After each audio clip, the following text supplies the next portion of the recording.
नमस्कार दोस्तों, हमारे चैनल पर आपका स्वागत है। जय श्री कृष्णा, राधे राधे, हर हर महादेव, ओम नमो भगवते वासुदेवाय नमः। जय श्रीमन नारायण। दोस्तों आज हम सुनेंगे बृहस्पतिवार व्रत कथा। आइए चलिए सुनते हैं बृहस्पतिवार व्रत कथा। बोलिए विष्णु भगवान की जय। किसी गांव में एक साहूकार रहता था, जिसके घर में अन्न, वस्त्र और धन की किसी की चीज की कमी नहीं थी, परंतु उसकी स्त्री बहुत ही कृपण थी। किसी भिक्षार्थी को कुछ नहीं देती थी, सारे दिन घर के काम काज में लगी रहती थी। एक साधु महात्मा बृहस्पतिवार के दिन उसके द्वार पर आए और भिक्षा की याचना की। स्त्री उस समय घर के आंगन को लीप रही थी। इस कारण साधु महाराज से कहने लगी कि हे महाराज, इस समय मैं घर को लीप रही हूँ, आपको कुछ नहीं दे सकती, फिर किसी अवकाश के समय आना। साधु महात्मा खाली हाथ चले गए। कुछ दिन के पश्चात वही साधु महात्मा फिर से आए। उसी तरह से भिक्षा मांगी। साहूकार ने उस समय लड़के को खिला रही थी। कहने लगी, महाराज मैं क्या करूं, अवकाश नहीं है, इसीलिए मैं आपको भिक्षा नहीं दे सकती। तीसरी बार महात्मा जी फिर से आए। उन्हें उसी प्रकार से टालना चाहा, परंतु महात्मा जी कहने लगे कि हे, यदि तुमको बिल्कुल भी अवकाश हो जाए तब तुम मुझको भिक्षा दोगी। तो साहूकारनी कहने लगी कि जी हाँ महाराज, यदि ऐसा हो जाए तो आपकी बड़ी कृपा होगी। साधु महात्मा जी कहने लगे कि अच्छा, मैं एक उपाय बताता हूँ। तुम बृहस्पतिवार को दिन चढ़ने पर उठो और सारे घर में झाड़ू लगाकर कूड़ा एक कोने में जमा करके रख दो। घर में चौका इत्यादि मत लगाओ। फिर स्नान आदि करके घर वालों से कह दो कि उस दिन सब हजामत अवश्य बनाए। रसोई बनाकर चूल्हे के पीछे रखा करो, सामने कभी मत रखो। सायंकाल को अंधेरा होने के बाद दीपक जलाया करो और बृहस्पतिवार को पीले वस्त्र मत पहनो, न पीले रंग की चीजों का भोजन करो। यदि ऐसा करोगे तो तुमको घर का कोई भी काम नहीं करना पड़ेगा। साहूकारनी ने ऐसा ही किया। बृहस्पतिवार को दिन चढ़े उठी, झाड़ू लगाकर कूड़े को घर में जमा करके पुरुषों ने हजामत बनवाई, भोजन बनवाकर चूल्हे के पीछे रखा। यह सब बृहस्पतिवार को ऐसा करती रही। तो अब कुछ काल में उसके घर में खाने के लिए दाना ना रहा। थोड़े दिनों में महात्मा फिर आए और भिक्षा मांगी, परंतु सेठानी ने कहा, महाराज मेरे घर में सब कुछ था, तब भी मैं आपको कुछ नहीं दे सकती थी। अब पूरा पूरा अवकाश हो गया, तब भी मैं आपको कुछ नहीं दे सकती हूँ। साधु महाराज बोले कि तुम क्या चाहती हो, कहो। तब सेठानी ने हाथ जोड़कर प्रार्थना की, महाराज अब कोई ऐसा उपाय आप कहिए जिससे मैं वही वही करूंगी, जिससे मेरे घर में फिर से धन संपत्ति हो जाए। साधु महात्मा बोले, बृहस्पतिवार को प्रातः काल उठकर स्नानाद निर्वृत्त होकर गौ के गोबर से मत लीपो। घर के पुरुषों से बोलो कि हजामत न बनवाए। भूखों को अन्न जल देती रहा करो। ठीक सायकाल दीपक जलाओ। यदि ऐसा करोगी तो तुम्हारी सभी मनोकामना भगवान बृहस्पति देव जरूर पूरी करेंगे। सेठानी ने ऐसा ही किया। उसके घर में अन्न धन वैसे ही हो गया जैसा कि पहले था। इस प्रकार भगवान बृहस्पति देव की कृपा से उनके अनेक प्रकार के सुख भोग कर दीर्घ काल तक जीवित रही।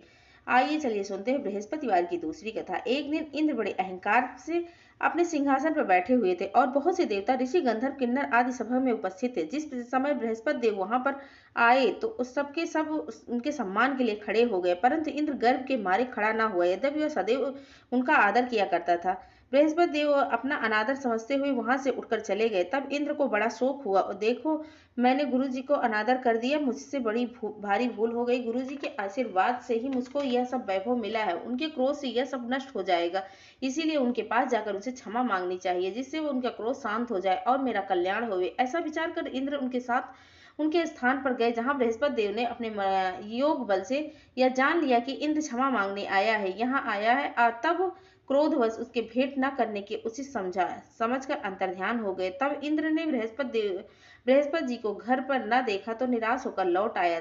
जब दैत्यों के राजा वृषवर्मा को यह समाचार विदित हुआ तो अपने गुरु शुक्राचार्य को आज्ञा से इंद्रपुरी के चारों तरफ से घेर लिया। गुरु की कृपा न होने के कारण देवता हारने व मार खाने लगे। तब उन्होंने ब्रह्मा जी के को विनय पूर्वक वृतांत सुनाया और कहा कि हे महाराज, दैत्यों से किसी प्रकार से आप बचाइए। तब ब्रह्मा जी कहने लगे कि तुमने बड़ा अपराध किया है, जो गुरुदेव को क्रोधित कर दिया है। अब तुम्हारा कल्याण इसी में हो सकता है कि त्वष्टा ब्राह्मण का पुत्र विश्वरूपा बड़ा तपस्वी और ज्ञानी है, उसे अपना पुरोहित बनाओ, जो तुम्हारा कल्याण हो सकता है।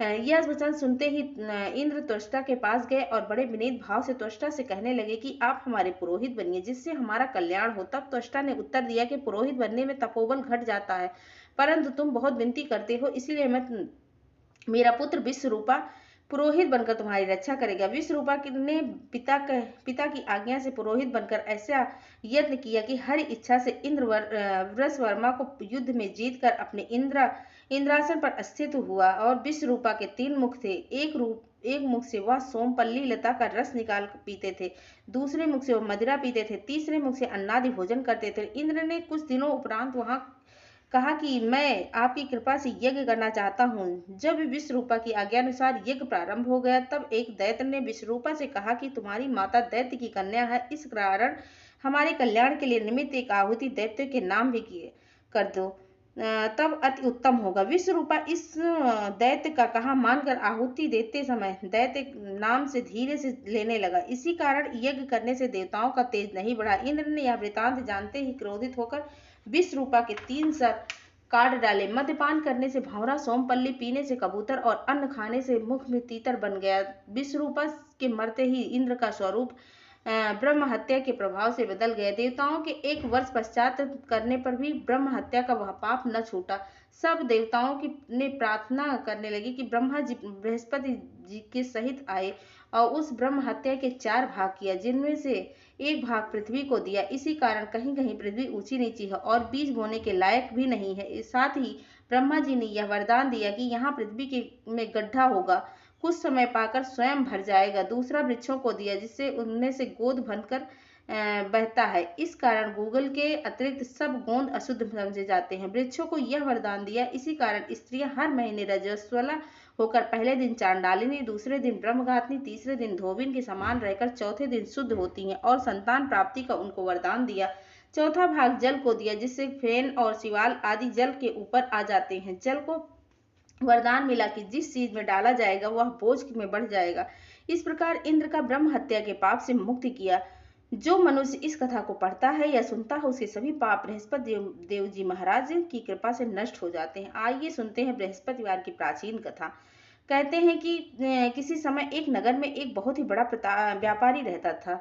वह जहाजों में माल लदवा कर दूसरे देशों में भेजा करता था। खुद ही भी जहाजों के साथ दूर दूर के देशों को जाया करता था और इस तरह खूब धन कमा कर लाता था, और उसकी गृहस्थी खूब मजे में चल रही थी। यह दान भी खूब जी खोल कर करता था, और उसका इस तरह से दान देना उसकी स्त्री को बिल्कुल भी पसंद न था। वह किसी को दमड़ी भर देकर खुश नहीं थी। एक बार जब सौदागर माल जहाज को भर कर किसी दूसरे देश को गया हुआ था, तो पीछे से बृहस्पति देवता साधु का रूप धारण करके उसके मकान में कंजूस पत्नी के पास आए। उसको भिक्षा की याचना की। उस व्यापारी की पत्नी ने बृहस्पति देवता से कहा कि महात्मा जी, मैं तो इस दान पुण्य से तंग आ चुकी हूँ। मेरा पति ही अपना सारा धन व्यर्थ में ही लुटाता रहता। अब आप ऐसा कुछ उपाय करिए कि जिससे हमारा सारा धन नष्ट हो जाए। इससे न धन रहेगा और ना ही लुटेगा।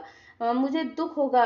बृहस्पति देवता ने कहा कि देवी, तुम तो बड़ी विचित्र हो। धन और संतान की इच्छा तो सभी चाहते, पुत्र और लक्ष्मी तो पापी के घर भी होनी चाहिए। यदि तुम्हारे पास अत्यधिक धन है तो इससे तुम दिल खोल कर पुण्य कार्य करो। भूखों को भोजन खिलाओ, प्यासों को पानी पिलाओ, यात्रियों के लिए धर्मशालाएं बनवाओ। कितने ही निर्धनों की कुंवारी कन्याओं धन के अभाव में बिन ब्याही बैठी हैं, उनका विवाह संपन्न करवाओ। और भी कई पुण्य कार्य हैं ऐसे हैं जिसके लिए तुम्हारा लोक परलोक सार्थक हो जाएगा। लेकिन व्यापारी की स्त्री बड़ी ढीठ थी। उसने कहा, महात्मा जी, मैं इस संबंध में आपकी कोई भी बात नहीं सुनना चाहता। मुझे ऐसा धन नहीं से बिल्कुल भी आवश्यकता नहीं है जो मैं दूसरे की बांटती फिरूं। बृहस्पति देवता बोले कि यदि तुम्हारी ऐसी ही इच्छा है तो फिर ऐसा ही होगा। तुम आए अब ऐसा करना कि 7 बृहस्पतिवार घर को लीप कर पीली मिट्टी से अपने केसों को धोना, भोजन में मांस मदिरा ग्रहण करना, भट्टी चढ़ाकर कपड़े धोना, बस तुम्हारा सारा धन नष्ट हो जाएगा। इतना कहने के पश्चात बृहस्पति देवता जो साधु समझे हुई थी, उनके कहे अनुसार 7 बृहस्पतिवार ऐसा ही किया। केवल 6 बृहस्पतिवार ही बीतने पर उस स्त्री का संपूर्ण धन नष्ट हो गया। वह स्वयं ही परलोक को सिधार गई। उधर उसके पति के माल से भरा हुआ जहाज समुद्र में डूब गया। उसने बड़ी मुश्किल से लकड़ी के तख्तों पर बैठकर अपनी जान बचाई। खैर, वह रोता धोता किसी न किसी तरह अपने नगर को वापस आ गया। वहां आकर उसने देखा कि सब कुछ उसका नष्ट हो गया था और उसकी छोटी सी लड़की बैठी हुई आंसू बहा रही थी। उस व्यापारी ने अपनी लड़की को तसल्ली देकर चुप कराया और उससे यह समाचार पूछा कि लड़की ने अपने पिता को उस साधु वाली पूरी बात बता दी। उसने लड़की को शांत किया और भगवान की करनी पर उसको बहुत दुख हुआ। वह प्रतिदिन जंगल में जाकर वहां से लकड़ियां चुन लाता था और उन्हें नगर में बेचकर अपनी जीविका चलाने लगा, मगर धन के अभाव के कारण बहुत ही दुखी रहने लगा था, क्योंकि गुजारा बड़ी मुश्किल से चलता था। एक दिन उसकी लड़की ने उसे दही खाने की इच्छा प्रकट की, लेकिन उसके पास पैसे नहीं थे तो उसने दही लाकर नहीं दिया। वह उस आश्वासन देता हुआ जंगल में चला जाता था। एक वृक्ष के नीचे बैठकर अपनी पूर्व दशा का विचार करने लगा और रोने लगा। वह बृहस्पति का वार का दिन था। बृहस्पति देवता उसकी अवस्था देखकर साधु का वेश धारण करके वहां पर आए और उस व्यापारी के पास आए और कहने लगे, लकड़हारे तो इस जंगल में किस चिंता में बैठा है? व्यापारी ने उत्तर दिया, महाराज आप सब कुछ जानते हैं। इतना कहकर उसने अद्रकांड और भीगी आंखों से बृहस्पति देव को अपनी सारी बात बता दी। बृहस्पति देवता ने कहा कि भाई, तुम्हारी पत्नी ने बृहस्पति देव के दिन बृहस्पति भगवान का बड़ा अपमान किया था, जिस कारण तुम्हारी यह दशा हुई है। लेकिन अब तुम किसी प्रकार की चिंता मत करो, भगवान तुम्हें पहले से भी अधिक धनवान करेंगे। तुम मेरे कहे अनुसार बृहस्पति के दिन बृहस्पतिवार का पाठ करो और 2 पैसे के चने और मुनक्का मंगवा कर जल के लोटे में थोड़े से शक्कर डालकर अमृत और प्रसाद परिवार के सदस्यों को दो और सुनने वाले को बांट दो। खुद भी अमृत पान किया करो तथा प्रसाद खाया करो, तो भगवान तुम्हारी सारी मनोकामना पूरी कर देंगे। साधु को प्रसन्न देकर वह व्यापारी ने कहा, महाराज मुझे लकड़ियों से इतना धन नहीं मिलता है जिससे मैं अपनी बेटी को दही लाकर सकूं, एक इकलौती कन्या को खिला सकूं।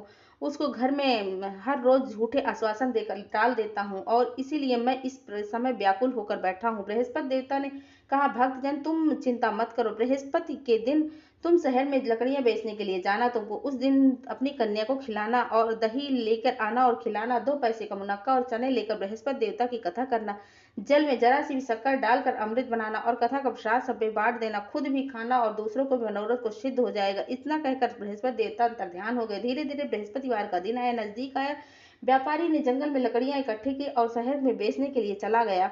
उसको उस दिन 4 पैसे अधिक मिले, जिनमें से 2 पैसे की दही लेकर अपनी लड़की के लिए दिया, 2 पैसे के चने मुनक्का लेकर अमृत बनाकर प्रसाद बांटा और प्रेम से खाया। उसी दिन उससे उसकी सभी कठिनाइयां दूर होने लगी। लेकिन अगले बृहस्पति को बृहस्पति देवता की कथा करवाना भूल गए। शुक्रवार को उस नगर के राजा ने आज्ञा दी कि कल मैंने बहुत बड़े यज्ञ का आयोजन करवाया है, अतः कोई भी व्यक्ति अपने घर से में अग्नि न जलाए। समस्त जनता मेरे घर भोजन करने के लिए आए। इस आदेश का अवहेलना जो करेगा उसे सूली पर लटका दिया जाएगा। राजा के आज्ञा अनुसार अगले दिन सब लोग राजा के महल में भोजन करने के लिए गए, लेकिन वह व्यापारी उसकी लड़की दोनों ने भी तनिक विलंब हो गया। अतएव राजा ने उन दोनों को अपने महल में के अंदर ले गए और भोजन करवाया। वहां जब वह पिता पुत्री भोजन करके वापस आए तो महारानी की दृष्टि उस कुटी पर पहुंची जिस पर उसका नौलखा हार टंगा हुआ था। उस कुटी पर अब वह हार नहीं था। उसको विश्वास हो गया कि उसका हार लकड़हारा और उसकी लड़की ने ही चुराया होगा। तत्काल सिपाहियों को बुलवाकर दोनों बाप बेटी को कैद में डलवा दिया।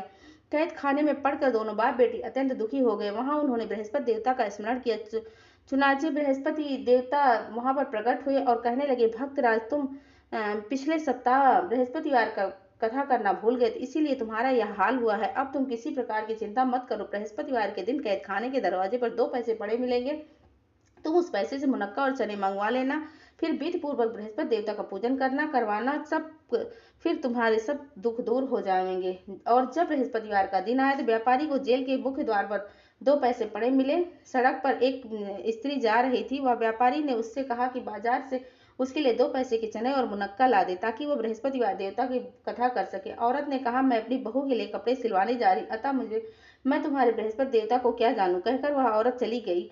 थोड़ी देर के पश्चात वहां पर एक स्त्री और निकली। व्यापारी ने उसे बुलाकर प्रार्थना की, बहन तुम मेरे लिए बाजार से 2 पैसे के चने और मुनक्का ला दो, मुझे बृहस्पति देवता की कथा करवानी है और प्रसाद बांटना हो। वह स्त्री बृहस्पति देवता का नाम सुनकर गदगद हो गई। बोली, बलिहारी जाऊं वीर भगवान के, मैं तुम्हें अभी मुनक्का और चने लाकर देती हूँ। मेरा इकलौता बेटा मर गया है, उसके लिए कफन लेने जा रही थी, मगर अब पहले तुम्हारा यह काम करूंगी, उसके बाद बेटे के लिए कफन लाऊंगी। फिर वह व्यापारी के से 2 पैसे के लिए बाजार से चने और मुनक्का लेकर आई। स्वयं ही बृहस्पति देवता की कथा समाप्त होने के पश्चात वह कफन लेकर अपने घर को रवाना हुई। देखते ही क्या है कि लोग उसके बेटे को लाश को लेकर राम नाम सत्य कहते हुए शमशान की ओर ले जा रहे थे। स्त्री ने उन लोगों से कहा कि मुझे अपने बेटे का मुख देख लेने दो। लोगों ने अर्थी को पृथ्वी पर रख दिया। स्त्री ने अपने पुत्र के मुख में प्रसाद और अमृत डाला। प्रसाद और अमृत के मुख से पड़ते ही लड़का खड़ा हो गया और उसकी माता के गले लग गया। दूसरी स्त्री जिसने बृहस्पति देवता का निरादर किया था, जब वह अपने पुत्र के विवाह के लिए कपड़े लेकर लौटी तो जब घोड़ी पर सवार होकर बाजे गाजे के से बारात निकली तो घोड़ी ने ऐसी छलांग मारी कि वह धरती पर आ गिरा। वह बुरी तरह से घायल हो गया। कुछ ही क्षण के पश्चात उसकी मृत्यु हो गई। जब वह स्त्री रो रो कर बृहस्पति देवता से कहने लगी कि हे देव, मेरा अपराध क्या है, क्षमा करो, उसकी प्रार्थना सुनकर भगवान वीर जादू का रूप धारण करके वहां आए और उस स्त्री से कहने लगे, अधिक रोल मचाने की कोई आवश्यकता नहीं है। तुमने बृहस्पति देवता का निरादर किया था, जिसका परिणाम तुम्हें यह मिला है। अब भी तुम जेलखाने जाकर उस भक्त से क्षमा याचना करो और उससे बृहस्पति देवता की कथा सुनो, इससे सब कुछ ठीक हो जाएगा। वह स्त्री फिर जेल खाने पहुंची और मुख्य द्वार के पास जाकर उस व्यापारी से मिली, हाथ जोड़कर कहने लगी, भक्तराज, मैंने तुम्हारी कथा नहीं कहना नहीं माना, तुम्हें मुनक्का चने लाकर नहीं दिया, इसीलिए बृहस्पति देवता मुझसे रुष्ट हो गए, जिसके कारण मेरा इकलौता बेटा घोड़ी पर से गिरकर मर गया। उन्होंने कहा कि माता, तू चिंता न करो, बृहस्पति देवता सबका कल्याण करेंगे। अब तुम अगले बृहस्पतिवार को आकर बृहस्पति देवता की कथा सुनना। तब तक अपने बेटे के शव को फूल, इत्र तथा घी आदि वस्तुओं से डालकर रख दो। स्त्री ने ऐसा ही किया। बृहस्पतिवार का दिन आया, वह पहुंच गई। 2 पैसे के चने मुनक्का लेकर पवित्र जल का लोटा भरकर जेल के द्वार पर आई और श्रद्धा के साथ बृहस्पति देवता की कथा सुनी। और कथा समाप्त हुई। अमृत व प्रसाद लेकर अपने मरे हुए पुत्र के मुख में डाला। एकाएक उसे सांस आने लगी और वह उठकर खड़ा हो गया और पुत्र को लेकर अपनी प्रसन्नता पूर्वक अपने घर को रवाना हुई। बृहस्पति देवता के गुण गाने लगी। और उसी दिन रात्रि में राजा और बृहस्पति देवता ने स्वप्न के में दर्शन दिए और कहा कि हे राजन, तूने जिस व्यापारी को और उसकी लड़की को जेल में बंद कर रखा है, वह निर्दोष है। अब दिन निकलने के साथ दोनों को जेल से रिहा कर दो। तेरी रानी का नौलखा हार उस खूंटी पर लटका हुआ है।